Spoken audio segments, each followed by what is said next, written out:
धार्मिक एवं आध्यात्मिक शिव की नगरी वाराणसी में वैदिक सनातन धर्म व संस्कृति को अभिसंचित करने के पावन उद्देश्य हेतु ध्यान योग सिद्धाश्रम की स्थापना पूज्य गुरुदेव श्री स्वामी कमलेश्वरानंद जी के पावन सानिध्य में किया गया है।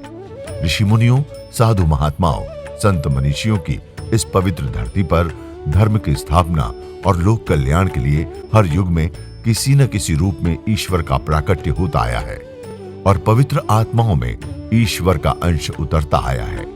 आज के युग में भी पूज्य गुरुदेव श्री स्वामी कमलेश्वरानंद जी अपनी चैतन्य ऊर्जा से संपूर्ण जगत में सत्प्रेम की धारा प्रवाहित कर रहे हैं। पूज्य श्री की चैतन्य चेतना से साक्षात दिव्य सदग्रंथ ब्रह्मवाणी का अवतरण हुआ है, जिससे मानव का कल्याण हो सके। दीक्षा, साधना, ध्यान योग, सिद्धि प्रदाता एवं समस्त मूलभूत समस्याओं का निराकरण उपलब्ध कराने वाले पूज्य गुरुदेव श्री स्वामी कमलेश्वरानंद जी का लक्ष्य है पृथ्वी पर प्रेम की उपासना, आत्म जागरण और समस्त प्राणियों का आनंदमय जीवन। ऐसा जीवन जो शारीरिक, मानसिक, आर्थिक, पारिवारिक हर प्रकार के तनाव व दुखों से पूरी तरह मुक्त हो। इसके लिए पूज्य गुरुदेव श्री स्वामी कमलेश्वरानंद जी विभिन्न प्रकार की दीक्षाएं अनवरत प्रदान करते आ रहे हैं।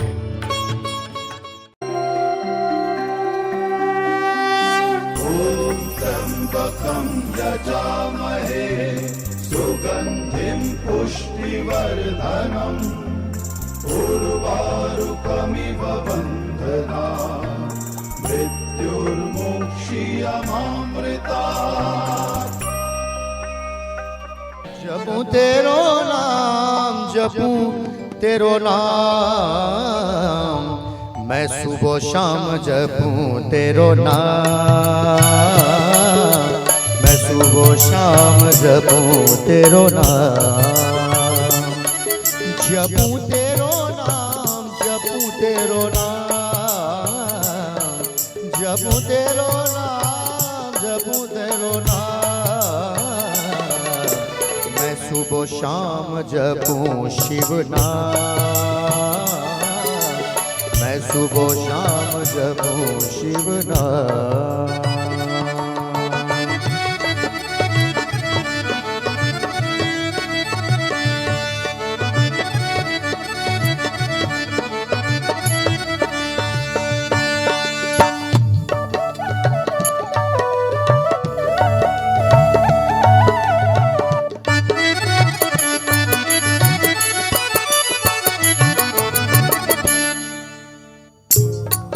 मैं तेरी हूँ मत वाली, तुझे ढूंढूं डाली डाली,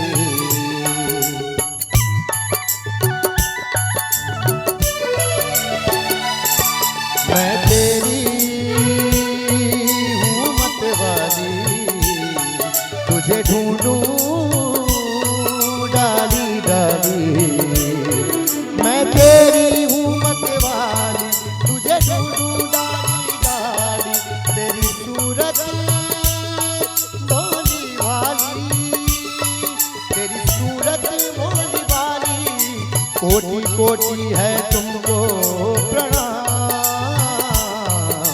कोटि कोटि है तुमको प्रणाम। मैं सुबह शाम जपूं शिव नाम, मैं सुबह शाम जपूं शिव नाम।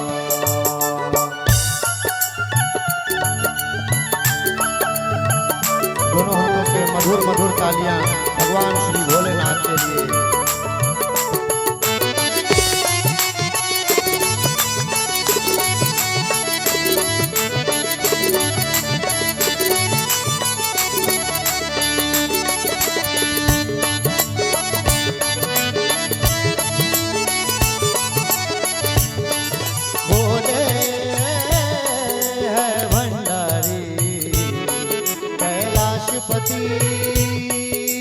त्रिपुरारी तुम भोले भंडारी, कैलाशपति त्रिपुरारी, तुम्हारी है शरण सुखारी, तुम्हारी है शरण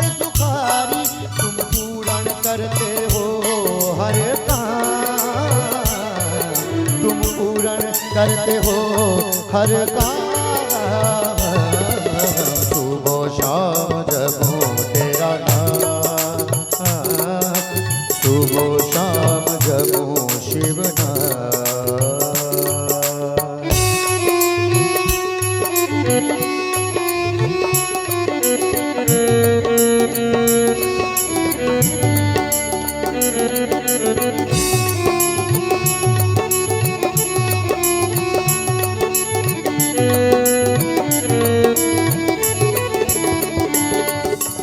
सर्पों की पहने वाला अद्भुत है रूप निराला, सर्पों की पहने वाला अद्भुत है रूप निराला, सर्पों की पहने वाला अद्भुत है रूप निराला, भक्तों का है रखवाला, भक्तों का है रखवाला, आबाद रहे प्रभु तेरा शिव धाम,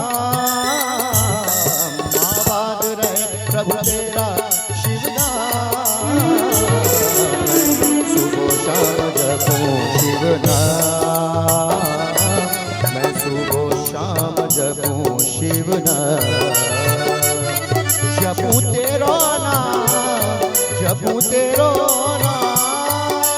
ओम नमः शिवाय, ओम नमः शिवाय, ओम नमः शिवाय, ओम नमः शिवाय, ओम नमः शिवाय, नमः शिवाय, ओम नमः शिवाय, ओम नमः शिवाय, ओम नमः शिवाय। जपूं तेरो नाम, जपूं तेरो नाम,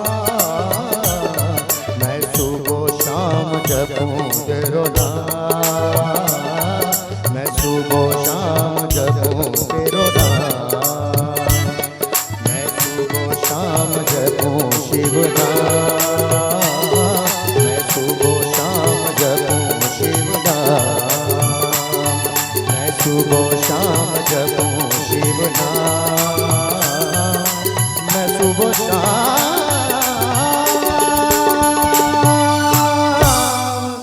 जपूं शिव नाम। जीवन को समझना, समझते हुए सत्य पथ की ओर चलना, ये उद्देश्य बना लो अपने जीवन का। फिर देखो आपके जीवन में कैसे धीरे धीरे आपका निर्माण होता चला जाएगा, क्योंकि ईश्वर के बारे में जो आपको बताया गया है एक ऊर्जा के रूप में आप ही के अंदर वो संचरित हो रहा है। आप जैसा चाहते हो वैसा उसका आप उपयोग करते हो, आप जो बनना चाहते हो उस रूप में वो आपका साथ देने लगता है, और स्थिति परिस्थिति कोई मायने नहीं रखता है। मैंने कहा ये काशी अद्भुत नगरी, यहीं बगल में सारनाथ बुद्ध की स्थली। जब बोध गया में उनको ज्ञान हुआ तो ज्ञान देने के लिए यहीं आपके सारनाथ में आ गए और उन्होंने अपने 5 शिष्यों को ज्ञान दिया। बुद्ध की स्थिति को प्राप्त करना, आप कह सकते हो कि वो राजा थे, वो भोग विलास में लिप्त थे और उनकी और सुंदर स्त्रियों को उनके पिता ने ऐसा घेरा बनवा दिया था, इसलिए उनका मन वहां से हट गया। तो मैं कहती हूं कि कबीर का मन क्यों हट गया? आप जरा विचार करना, क्योंकि आप कहते हो ना कि जो पाप पेट भरा होगा तो भोजन की आवश्यकता नहीं। तो चलो मान लेते हैं कि बुद्ध के जीवन में सब कुछ भरा हुआ था, इसलिए वो अध्यात्म के पथ पे निकल पड़े। सब भरा था आपके शब्दों में, इसलिए कह रही हूँ कि सब भरा था इसलिए निकल पड़े। तो कबीर तो भिखारियों की तरह थे। कबीर के जीवन में यदि देखें तो बड़ा ही अभाव है। कबीर के जीवन जन्म ही सड़क से है, क्योंकि माता पिता का कुछ पता ही नहीं है। एक बच्चा मिलता है और जिसका पालन पोषण कोई और करता है, और वो बच्चा गरीबी में ही बड़ा होता है। घर में भोजन है या नहीं है ये भी कह नहीं सकते, क्योंकि उनके जीवन का जो वर्णन है उसमें अगर देखोगे तो अति सामान्य परिवार के कबीर। लेकिन ऊंचाई उनकी देखो, जो बुद्ध ने छुआ वो कबीर ने भी छुआ। इसका अर्थ यह है कि आपकी कोई भी स्थिति मायने नहीं रखती है आपको आगे बढ़ने में। आज के युवाओं को मैं ये संदेश देना चाहूंगी, अगर सीखना है तो सूरज से सीखो, अगर सीखना है तो सूरज से सीखो। सूरज से सीखने की युक्ति सीखोगे तो दीपक तो जरूर बन जाओगे। लेकिन जलने की आवश्यकता तो है, जलना तो पड़ेगा। क्योंकि सूरज तपता है तो संसार को रोशनी देता है, दिया जलता है तो संसार को प्रकाशित करता है। अगर तुम ये सोचते हो, हमारे देश के कुछ युवा लोग बैठे बैठे ये कहते हैं कि हमारी सरकार जो है, क्योंकि कल गुरुजी ने कहा था, अब ऐसा वर्णन आ रहा है इसलिए कह रही हूं, मुझे वो बात सुन के बहुत गुस्सा आता है, मुझे बिल्कुल अच्छा नहीं लगता। कौन से युवा हाथ फैला के भीख मांगते हैं सरकार से कि नौकरी चाहिए, मुझे नौकरी दे दो। अरे योग्यता होगी तो तुम्हें नौकरी मिल जाएगी। विवेकानंद गए थे ना शिकागो में बोलने के लिए, प्रमाण मांग रहे थे लोग उनसे कि प्रमाण पत्र चाहिए कि आप वहां बोलने लायक हैं कि नहीं। एक प्रोफेसर ने कहा कि सूर्य से प्रमाण नहीं मांगा जा सकता सूर्य होने का, सूर्य होने की आवश्यकता है, तब तुम प्रकाशित करोगे संसार को। और तुम जा जा करके अगर कहोगे कि मैं सूर्य हूं, मुझे स्थान दे दो प्रकाशित करने का, तो माफ करना, तुम्हें कभी नहीं मिलने वाला। ये बड़ी मजाक सी बात हो जाएगी। सूरज हो तो स्वयं में तुम रोशनी हो, तुम्हें स्वयं लोग अनुभव कर जाएंगे, तुम स्वयं ही लोगों की अनुभूति में उतर जाओगे। और इसके लिए तुम्हें कहीं जाने की आवश्यकता नहीं। जो बाहर सूरज दिखाई दे रहा है, वैसा ही सूरज ज्ञान रूपी, प्रकाश रूपी, प्रेम रूपी, प्रज्ञा और प्रवाह रूपी तुम्हारे इस शरीर में जागृत है। उससे ऊर्जा लो और संसार को दो। सत्य पथ पे चलने का एक अर्थ और भी समझ लेना, स्वयं में संपन्न होना और उस संपन्नता को बाहर देना। अगर कोई गरीब तुम्हारे सामने दिखता है तो तुम में इतनी अमीरी तो होनी चाहिए कि उसकी क्षुधा शांत कर सको। अगर कोई भूखा बैठा हुआ है तुम्हारे समक्ष, तो तुम्हारे अंदर इतनी क्षमता तो होनी चाहिए, इतना प्रयास और कर्म तो ऐसा तुम्हें करना चाहिए कि इतना तुम भोजन इकट्ठा कर सको कि तुम स्वयं की क्षुधा को भी शांत करो और सामने कोई भिखारी आता है तो उसे भी खिला सको। किसी की आवश्यकता अगर कहीं है तो तुम्हें इतनी क्षमतावान तो बनना पड़ेगा कि तुम उसकी जरूरत को भी पूरा कर सको। लेकिन यदि तुम स्वयं में ही भिखारी की भांति दूसरों के ऊपर आश्रित रहोगे, निराश्रित लोगों को तुम कैसे पोषण दे पाओगे? आश्रय में रहना तो ठीक है क्योंकि सब ईश्वर के, लेकिन मैं हर बात में मैं एक ही की बात कहती हूं, क्योंकि यही एक ऐसा राजा है जिसके आश्रय में रहना और उससे आशा करना तुम्हारे लिए ठीक है। बाकी मैं कहूंगी कि स्वयं में भरने की युक्ति सीखो, और सीखने के लिए तुम्हारे पास बहुत आयाम है, लेकिन मैं कहीं बहुत आयामों में जाना नहीं चाहूंगी। मैं सिर्फ आपको सदगुरु की ओर ले चलना चाहूंगी, क्योंकि सदगुरु जीवन का एक ऐसा आयाम है जो बिना लिखे पढ़े आपको जीवन की सर्वस्वता को दे सकता है। कबीर पढ़े नहीं थे, पढ़े ही नहीं और शास्त्र लिख दिए बीजक। अरे साखी शब्द पढ़े ही नहीं और लिख डाले। आप तो सोचते हो हम डिग्री डिप्लोमा लेंगे तब न कुछ कर पाएंगे, और सारी डिग्रियां लेकर के बैठे रहते हो। एक व्यक्ति तुम्हें पढ़ने वाला नहीं मिलता है, तुम्हें पढ़ने वाला नहीं मिलता है। स्वयं में जब शास्त्र बनोगे तब जाकर के तुम्हें पढ़ने की कोई कोशिश करेगा। और जीवन का ये कोई भी पड़ाव हो सकता है कि सद्गुणों का विकास किया जाए अपने अंदर, सद्गुणों को भरा जाए अपने अंदर। तो मैं ये बताना चाह रही हूं कि बुद्ध के जीवन में यदि विलासिता है तो वहां से भी बुद्ध का मन भरता है और वो निकल जाते हैं और सत्य की खोज में चल पड़ते हैं, और जो खोजते हैं वही पाते हैं। हम संघर्ष में चले जाते हैं और हम डरे हुए, सिसके हुए हम अपने जीवन को एक एक कदम किसी तरह जीते रहते हैं। जीवन का आनंद खो गया। और मैं चाहता हूं कि आपके जीवन में संघर्ष आए, क्योंकि संघर्ष होगा, बिना संघर्ष के कोई जीवन नहीं होता। संघर्ष होगा तो ही जीवन होगा, संघर्ष के बिना कोई जीवन नहीं। आप दुबके हुए, सिसके हुए अपने घरों में बैठ करके आप अपने जीवन की पूर्णता प्राप्त नहीं कर सकते। आपके जीवन में संघर्ष हो, संघर्ष ना होगा तो जीवन ना होगा, संघर्ष ना होगा तो जीवन में विजय ना होगा। और भगवान श्री कृष्ण यही कहते हैं। ऋषि वेदव्यास ने कई उपनिषदों का संग्रह किया, जिसमें कृष्णोपनिषद में स्वयं भगवान वेदव्यास ने उद्धृत किया है कृष्णोपनिषद में, जिसमें यह बताया गया है कि हम निर्भयवान बने, हम संघर्षों से जूझते हुए विजय श्री प्राप्त करें, हम संघर्ष को चुनौती बना दें। और उस हर एक चुनौतियों का सामना कर अपने जीवन में विजय श्री कैसे प्राप्त कर सकते हैं। और भगवान श्री कृष्ण ने अर्जुन को यही कहा कि अर्जुन उठो, तुम कांपो मत। अर्जुन जबकि सक्षम था, एकमात्र अर्जुन जैसा कोई धनुर्धर नहीं था, एकमात्र अर्जुन थे जो श्रेष्ठतम धनुर्धर थे। लेकिन जब वह क्षण आया, जब वह काल का क्षण आया, तो अर्जुन भी भय से पूर्ण हो गया। अर्जुन डर गया, अर्जुन कांप गया। और उन्होंने अर्जुन को समझाया कि अर्जुन तुम उठो, तुम जागो, अपने आप में गांडी उठा लो और तुम इन्हें मार दो जो दुष्प्रवृत्तियों से युक्त है, जो अज्ञान से, अंधकार से परिपूर्ण जीवन जी रहे हैं, जिनको अच्छे और बुरे का ज्ञान ही नहीं रहा, जिनको धर्म और अधर्म का ज्ञान नहीं रहा, इनको तुम समाप्त कर दो, डरो मत अर्जुन। और उन्होंने अर्जुन को ज्ञान नेत्र जागृत किया, अर्जुन को जगाया कि तुम किस मोह में, किस माया में पड़े हो, कोई अपना नहीं है अर्जुन। गीता हमारी आंखें खोलती है। गीता ऐसा सद्ज्ञान, ऐसे सदगुरु सद्विता कृष्णम बंदे जगत गुरु की सदचेतना है गीता। और उसे हमें अपने जीवन में, घर में नहीं, अपने जीवन में धारण करना चाहिए।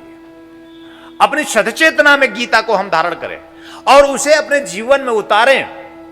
और हम भी अर्जुन की बात कहीं डरे हुए, सहमे हुए, सिसके हुए, हमारा भी गांडीव कांप रहा होता है। हम गीता को माध्यम बनाएं, कृष्ण को अपने जीवन में अवतरित करें। वो आपको भी घोष कर रहे हैं, उठो अर्जुन, ये मरे हुए हैं जो ज्ञान की ओर नहीं, ध्यान की ओर नहीं, प्रेम की ओर नहीं, प्रभु की ओर नहीं, सद्धर्म को धारण करने की ओर नहीं, वो सब मरे हुए हैं। और मरे हुए को मारने से कोई पाप नहीं होता। हम मृत हैं, और हम मृत इसलिए हैं क्योंकि हमारे जीवन में संघर्ष नहीं, हम सुख पाने के आदी हो गए। हम सुख चाहते हैं और सुख, संघर्ष नहीं चाहते। और जो व्यक्ति संघर्ष नहीं चाहता वो मर जाएगा, वो जिंदा रह ही नहीं सकता। जिंदा वही रहा है और वही रहेगा जिसके जीवन में नया नया संघर्ष आए। एक संघर्ष समाप्त हो तो दूसरा संघर्ष आए। संघर्षपूर्ण जीवन हो। किस सुख की इच्छा आप करते हैं और किस भगवान को आप अपने सामने खड़ा रख कर पूछते हैं? भगवान श्री कृष्ण को, जिनके जीवन में सुख जैसी कोई चीज नहीं। हम कृष्ण को स्वयं दृष्टांत बनाए। स्वयं जेल में पैदा होते हैं, क्या सुख था जेल में पैदा होना? और हम कहां पैदा होते हैं? फिर भी हम कृष्ण नहीं। क्यों? क्योंकि हमारे जीवन में कृष्ण जैसा संघर्ष नहीं था। जेल में पैदा होते हैं और कंस ने उन्हें जेल में ही मारने का षड्यंत्र रचा। जेल में वो मार नहीं पाया, पूतना को भेज दिया। संघर्ष देखें, उनके जीवन में संघर्ष यानी मृत्यु हर क्षण उनके जीवन में उनके सामने है। और पूतना गई है, आप अच्छी तरह जानते हैं पूतना ने किस तरह से विष पान कराया और किस तरह से पूतना का अपना जीवन लीला समाप्त हुआ। कैसे अपने आप में श्री कृष्ण ने पूतना की जीवन लीला को समाप्त कर दी। यद्यपि उनके जीवन में जगह जगह, समय समय विशेष में, हर जगह देखें तो संघर्ष है। फिर बकासुर आया, बकासुर को उन्होंने समाप्त किया और ऐसे अनन्य राक्षसों को कंस ने भेजा है। और पूरे जीवन काल में कृष्ण अपने आप में संघर्ष से युक्त जीवन जिया है। और आप क्या करते हैं? आप संघर्ष से बचना चाहते हैं, आप संघर्ष से जूझना नहीं चाहते, आप संघर्ष से भाग जाना चाहते हैं। गुरु कृपा इस बात में नहीं है कि आपके जीवन में संघर्ष ना आए। गुरु कृपा इस बात में है कि आपके जीवन में नित नित नए संघर्ष आए। और गुरु कृपा इस बात में भी है कि किसी भी प्रकार के संघर्ष में आप कभी हारे नहीं। अब पूरे जीवन काल में उन्होंने, आप बताए, एक क्षण भी कहीं कृष्ण रुके हों और वो उन्होंने विश्राम किया हो कि अब चलो विश्राम का क्षण आ गया। पूरे जीवन काल में भगवान श्री कृष्ण ने युद्ध किया है। युद्धम देहि का घोष सदगुरु श्री कृष्ण है कि अगर जीवन चाहते हो, जीवन की श्रेष्ठता, संप्रभुता, संपूर्णता चाहते हो तो डरना मत, डर निकाल दो। अगर तुम मेरे हो और मैं तुम्हारा तो डरो मत। भयभीत ना हो किसी भी काल, किसी भी हाल, किसी भी स्थिति, किसी भी परिस्थिति में तुम डरो ना, तब तुम साधक और शिष्य हो। यह संदेश भगवान श्री कृष्ण का है। उन्होंने अपने जीवन से यह संदेश दिया कि डरो मत। भगवान श्री कृष्ण का चित्र टांग के आप पूजा करते हैं कि भगवान हमारे जीवन में दुख ही ना आए। जिस भगवान से आप ये प्रार्थना कर रहे हैं वो भगवान के जीवन दर्शन को आप देखें तो जीवन में दुख ही दुख है, कहां सुख था। एक क्षण भी उनको बैठने नहीं दिया शत्रुओं ने। और हम उन्हें भगवान क्यों कहते हैं? क्योंकि उनके जीवन में संघर्ष पर संघर्ष और संघर्ष ही पूरा जीवन था। लेकिन उनके गुरु की, सदगुरु की, उनकी कारुण्य कृपा, उनकी शक्ति, उनकी क्षमता, महाकाल अपने आप में स्वयं में चैतन्य करते हुए जीवन में हर संघर्षों में विजय श्री प्राप्त किया है। उच्च कोटि का सदग्रंथ गीता उनके मुंह से भाषित हुआ। अर्जुन को जगाया उस गीता के ज्ञान ने, अर्जुन को जगाया, होश में लाया उस गीता के सद्ज्ञान ने। एकमात्र अर्जुन उस लीला को समझ पाए, उस लीला को, उस परमात्मा की परम लीला को। एकमात्र अर्जुन, यद्यपि वहां पे द्रोणाचार्य हैं, कृपाचार्य हैं, भीष्म पितामह हैं और अन्य अर्जुन के भाई भी हैं, लेकिन कृष्ण की उस महाविराट लीला को सिर्फ अर्जुन देख पाए। क्यों? क्योंकि अर्जुन में श्रद्धा, क्योंकि अर्जुन में समर्पण, क्योंकि अर्जुन की भक्ति अपने आप में, उनके अंतर चक्षुओं को जागृत करने पर भगवान श्री कृष्ण अपने आप में मजबूर हुए कि अर्जुन तू देख ले, तू समझ नहीं पा रहा है ना, तो तू मुझे अब देख ले। और देख ले, मैं अपने आप में एक विराट महापुरुष, स्वयं में मैं वह कालों का काल, महाकाल जिसे मैंने धारण किया। तू देख ले, ये सब पूरा जगत जो जन्म लेता है, जो समाप्त हो जाता है, और सब मुझी से ही जन्म लेते हैं और मुझी में समाहित हो जाते हैं। और ये सब जिसे तू अपना कह रहा है ना, ये सब मरे हुए देख लो, तुम ये सब मर के मेरे में समाहित हो चुके हैं। मैं तुम्हें निमित्त बनाना चाहता हूं, मैं तुम्हें वो ताकत, वो शक्ति, वो क्षमता, वो ऐश्वर्य देना चाहता हूं, और मैं तुम्हें इस संसार सागर में विजय श्री प्रदान करना चाहता हूं अर्जुन। क्योंकि तुम मेरे भक्त हो, तुम मेरे साधक हो, तुम मेरे शिष्य हो। अगर तुम्हें मैं ऐश्वर्य, भक्त और साधक शिष्य को ही ऐश्वर्य प्रदान किया जाता है, और अर्जुन को उन्होंने वह ऐश्वर्य दी, वह दिव्य दृष्टि दी। वह दिव्य दृष्टि प्राप्त करके ही हम उन्हें भगवान देख पाएंगे। अन्यथा क्या दुर्योधन के लिए कृष्ण भगवान क्यों नहीं थे? क्यों नहीं थे दुर्योधन के लिए श्री कृष्ण भगवान? ऐसी दृष्टि क्यों नहीं थी? क्योंकि श्रद्धा नहीं, विश्वास नहीं, उनके प्रति उनका समर्पण नहीं, उनकी निष्ठा नहीं। दुष्प्रवृत्तियों से युक्त दुर्योधन, अहंकार से परिपूर्ण दुर्योधन। हम वही श्री कृष्ण अर्जुन के लिए भगवान है, वही श्री कृष्ण दुर्योधन के लिए एक आम आदमी। और कबीर साहब ने, कल मैंने कहा था, लिखा है, गुरु मानुष कर जानते ते नर कहिए अंध। जो गुरु को मनुष्य समझता है, मनुष्य के रूप में, जो अभी हमारे शेखर जी ने भी यही बात अपने मूल रूप से दोहे में कही, यहां कबीर साहब ने यही बात कही, गुरु मानुष कर जानते ते नर कहिए अंध। पहली बात तो गुरु मनुष्य से पार और परे की सत्ता है। पहली बात तो हमें ऐसी दृष्टि आत्मसात करनी पड़ेगी, ऐसा हमें मानस बनाना पड़ेगा, तब जाके उस गुरुत्व की शक्ति से आप परिचित होने की ओर खड़े होंगे, तब आपकी पात्रता होगी। गुरु मानुष कर जानते, जो गुरु को मनुष्य समझता है, ऐसा मनुष्य अंधा है, अज्ञान से परिपूर्ण है, अंधकार से परिपूर्ण है।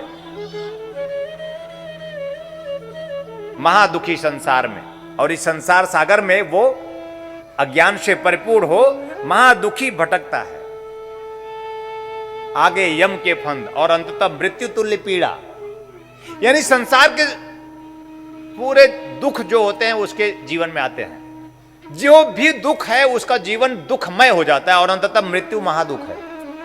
मृत्यु ही एक ऐसा पल है, एक ऐसा क्षण है कि जिसमें हमारी पत्नी सामने खड़ी होती है, हमारे पति सामने खड़े होते हैं, हमारे पुत्र सामने खड़े होते हैं, हमारे सभी स्वजन सगे संबंधी सामने खड़े होते हैं, और हम मर रहे होते हैं, हम इस शरीर को छोड़कर जा रहे होते हैं। और कितनी विवशता होती है, हम मरना नहीं चाहते, हम मर रहे होते हैं। कितना बड़ा दुख है। वह पूरे जीवन काल में जो संग्रह किया था, साधुओं ने कहा त्याग करो, संतों ने कहा त्याग करो, सदगुरुओं ने कहा इनके व्यामोह से थोड़ा विलग रहो। लेकिन जिससे पूरे जीवन काल में संग्रह किया, उसको अब मैं विवश हूं त्याग करने पर। पूरे जीवन में त्याग नहीं किया, लेकिन अंततः अब विवशता में त्याग है। कितना दुख होगा, कितनी चिंता होगी, कितनी परेशानी होगी, और महादुखी होकर हम मरेंगे। हमारे अपने ही स्वजन सगे संबंधी एक श्वास आपको नहीं दे सकेंगे। क्या हम ऐसा जीवन चाहते हैं?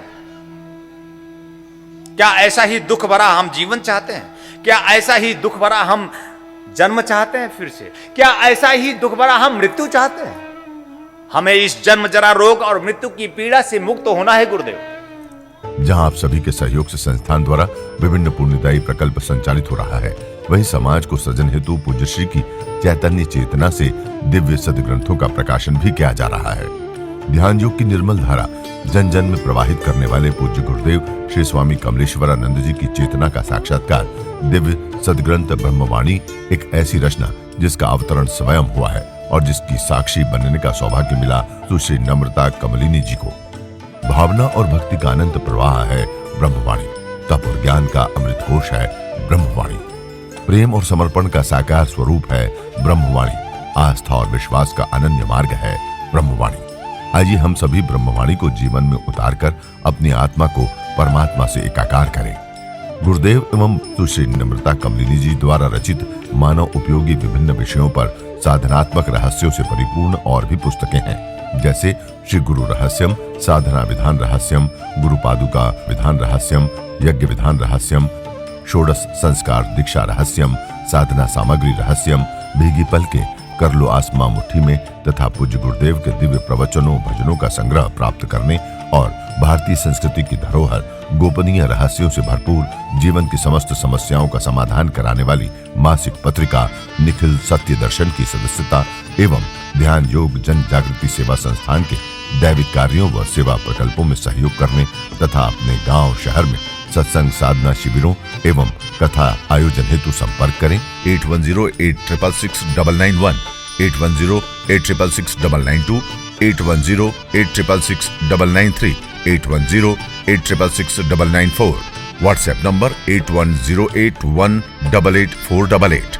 वेबसाइट www.dhyanयोग.org.in, ईमेल service@dhyanयोग.org.in, Facebook www.facebook.com/kamleshwaranand, Twitter twitter.com/kamleshwaranand, Instagram instagram.com/swami kamleshwaranand ji, YouTube www.youtube.com/swami kamleshwaranand ji। Divya ऋषि फार्मेसी आपके लिए लेकर के आए हैं ज्वाइंट केयर टैबलेट और ऑयल, जोड़ों के दर्द से राहत पाने के लिए और मजबूत हड्डियों के लिए।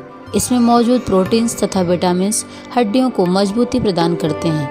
यह जोड़ों के असहनीय दर्द को समाप्त करता है, जैसे घुटनों के दर्द व कलाई के दर्द, रीढ़ की हड्डी में दर्द, कंधों में दर्द। यदि आपको स्लिप डिस्क या सर्वाइकल है तो इन सभी परेशानियों से छुटकारा पाने के लिए आज ही मंगाएं ज्वाइंट केयर टैबलेट और ऑयल। मंगाने के लिए आप हमारे इन नंबरों पे संपर्क करें। हमारा नंबर है 8108666991, 8108666992, 8108666993, 8108666994। दिव्य ऋषि फार्मेसी आपके लिए लेकर के आए हैं रत्नम ज्योति, आंखों की संपूर्ण देखभाल के लिए। शहद के साथ नित्य लेने से नेत्र ज्योति बढ़ जाती है, आंखों का चश्मा उतर जाता है। यह आयुर्वेदिक औषधि है, इसका कोई साइड इफेक्ट नहीं। इस औषधि को मंगाने के लिए आप हमारे इन नंबरों पर संपर्क कर सकते हैं। हमारा नंबर है 8108666991, 8108666992, 8108666993, 8108666994। दिव्य ऋषि फार्मेसी लेकर के आए हैं अमृत क्वाथ, कायाकल्प की विशेष औषधि। यह आपके शरीर को पूर्ण रूप से स्वस्थ करने के लिए आपके रक्त को शुद्ध करता है और शरीर के विषैले पदार्थ को बाहर निकालता है। मोटापा कम कर आश्चर्यजनक शारीरिक परिवर्तन कर पूरे शरीर को स्वस्थ और सुंदर बनाता है। यह मधुमेह को भी नियंत्रित करता है। यह औषधि आपके शरीर में रोग प्रतिरोधक क्षमता को बढ़ाता है। यह एक चमत्कारिक औषधि है। इसे मंगाने के लिए आप हमारे इन नंबरों पे संपर्क करें 8108666991, 8108666992, 8108666993, 8108666994।